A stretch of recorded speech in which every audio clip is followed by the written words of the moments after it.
চলুন ডিমের পাতুরি দেখে নিই।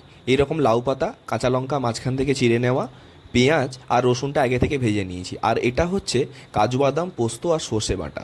সিদ্ধ ডিম আমরা নিয়েছি 3টে। এবারে ওই কাজু বাদাম আর পোস্ত আর সর্ষে বাটাটায় আমরা নুন, হলুদ আর সর্ষের তেল দিয়ে ভালো করে মাখিয়ে নেব। তারপরে দেব একটুখানি টমেটোর সস। আমরা কিষানের সস ব্যবহার করেছি, আপনারা যে কোনো সস করতে পারেন।